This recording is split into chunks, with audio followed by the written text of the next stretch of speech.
The day the droids came. The year 2028 hummed with the false promise of progress, a thin veneer over a planet simmering with its own anxieties. Then came the signal.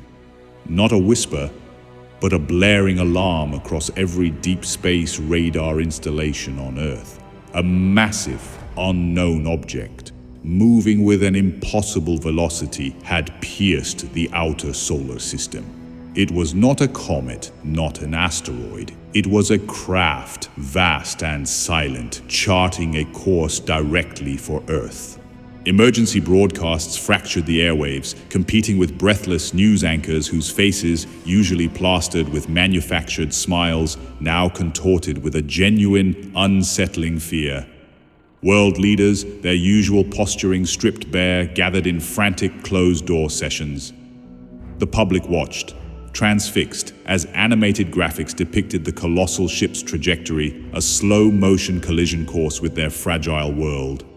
Weeks bled into a month, the ship growing larger, its dark silhouette blotting out stars until it hung, an obscene bruise, in Earth's orbit.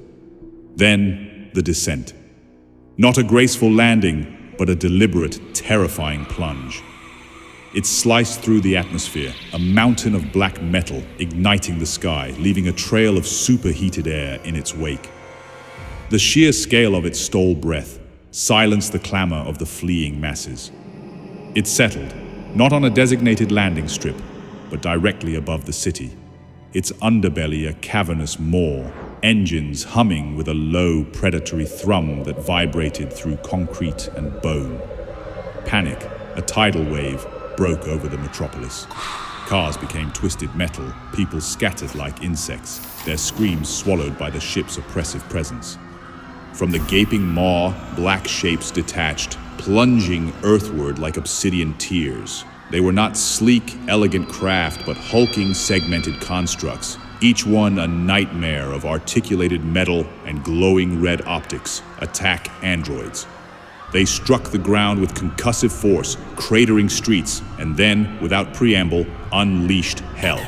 Laser fire, precise and deadly, scythed through crowds, detonating vehicles, carving fiery paths through buildings. Alien fighter craft, agile and lethal, zipped from the mothership, strafing skyscrapers, reducing them to smoking skeletons. The city, once a vibrant tapestry of life, became a canvas of fire and ash, painted with the screams of the dying. Mass extinction was not a theory, it was a reality unfolding in real time. Beneath the suffocating pall of smoke and the cacophony of destruction, the human military fought back. Tanks, their treads churning through rubble, fired shells that exploded harmlessly against the droids' hardened carapaces.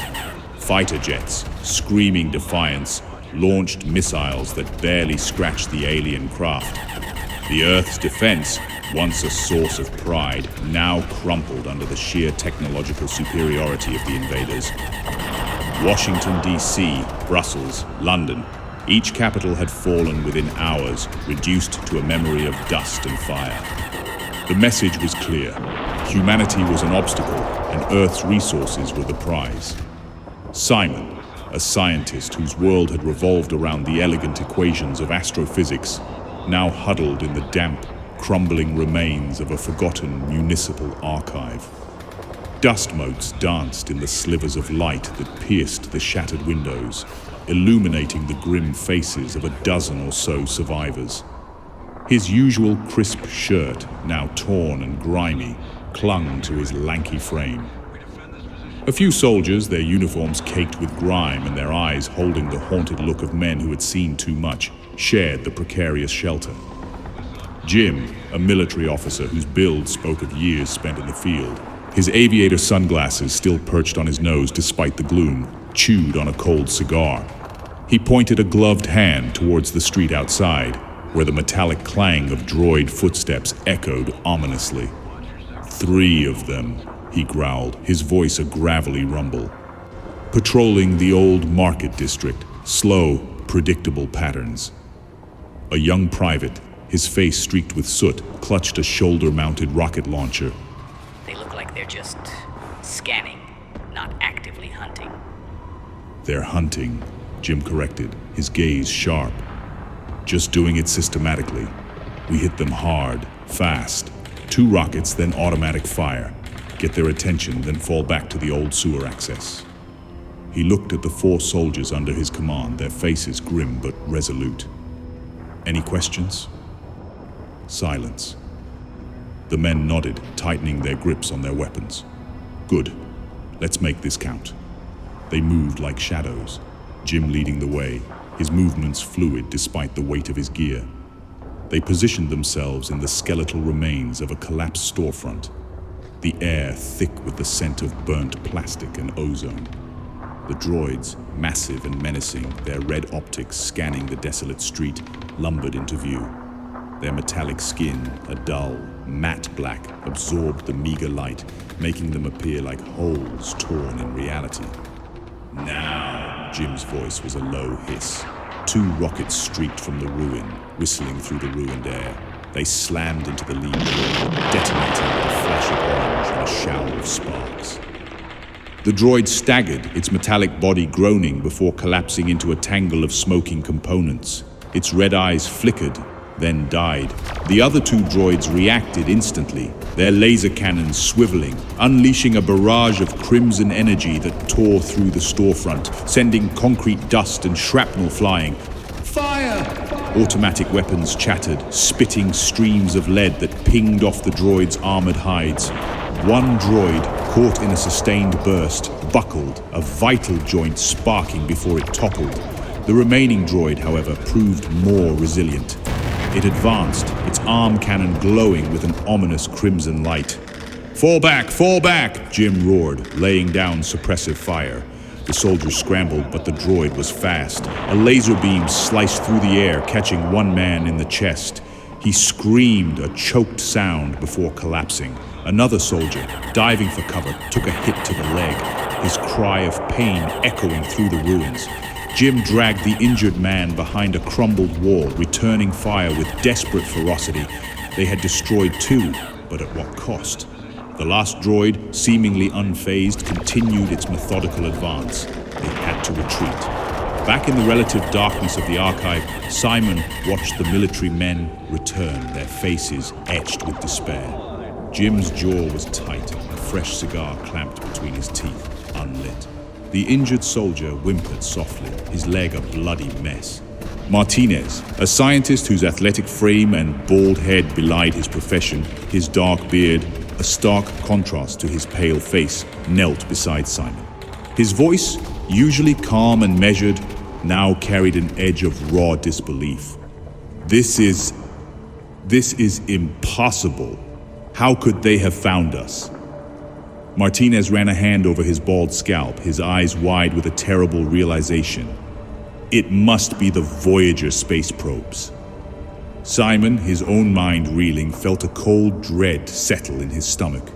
Oh my God, the Voyager probes, they found them and followed the navigation markings.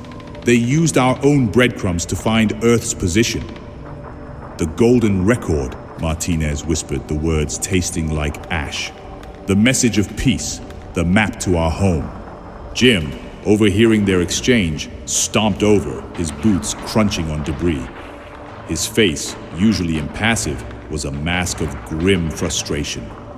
He pulled the unlit cigar from his mouth, his voice low and dangerous. What are you talking about? Voyager, what message? What the hell do these things want from us? He gestured vaguely towards the outside, where the sounds of distant explosions continued their relentless rhythm. And how do we stop them? They have to have a weakness, a blind spot, something. Simon met Jim's intense gaze, his own eyes reflecting a deep, hollow despair. We don't know, Jim. We sent messages after the initial detection. Simple mathematical sequences, attempts at communication. We thought we could establish contact. He shook his head, the memory of their hopeful attempts a bitter irony now. We tried to introduce ourselves, to extend a hand. A hand they ripped off and beat us with, Jim retorted, his voice laced with venom. He looked from Simon to Martinez, searching for answers, for a glimmer of hope. You're telling me you have no idea, no way to fight them. You two are the experts, the ones who saw them coming. Martinez looked down at his hands, his usual confidence shattered. Their technology, it's beyond anything we could have conceived. Their armor, their energy weapons. It's like comparing a stone axe to a nuclear warhead. So, it's hopeless, Jim stated. Not a question, but a stark, brutal fact. A sudden, concussive blast ripped through the air, closer this time, shaking the very foundations of their hiding place. Dust rained down from the crumbling ceiling. A high-pitched whining hum, followed by the searing scent of ozone, filled the air. "They're here!" a soldier screamed, his voice cracking with terror. Another blast, louder, closer. The wall nearest them vaporized in a flash of blinding light, revealing the menacing red optics of an attack droid. Its laser beam, thick and crimson, tore into the basement, blasting away concrete, carving a path directly towards them. The air filled with the stench of burning electronics and pulverized rock. "Move! Now!" Jim roared, pushing Simon and Martinez towards a narrow, forgotten utility tunnel. They scrambled, propelled by sheer terror as the droid's laser methodically ripped apart their sanctuary. The screams of those who couldn't move fast enough were quickly silenced, swallowed by the roar of destruction. Simon, Martinez, Jim, and a handful of others burst out into a narrow alleyway, the air thick with smoke and the metallic tang of blood. They were out, but the city was a death trap. Escape from the metropolis became their only desperate prayer. As they stumbled through the labyrinth of ruined streets, a new horror unfolded before them. The colossal mothership, still hovering like a malevolent god above the city, unleashed a beam of pure, incandescent energy. It was not a precise laser, but a wide, devastating swath of destruction that engulfed an entire city block. Buildings, once proud sentinels, disintegrated into superheated dust and molten slag. A deafening explosion ripped through the sky, a mushroom cloud of fire and black smoke blooming against the sickly orange glow of the burning city. Debris, some of it still aflame, rained down around them. The ground trembled, a deep, resonant groan echoing the death throes of a civilization. Simon stared, his mind numb with horror, at the inferno. The black smoke billowed upwards, merging with the already toxic sky, painting a grim portrait of total annihilation. Was this it?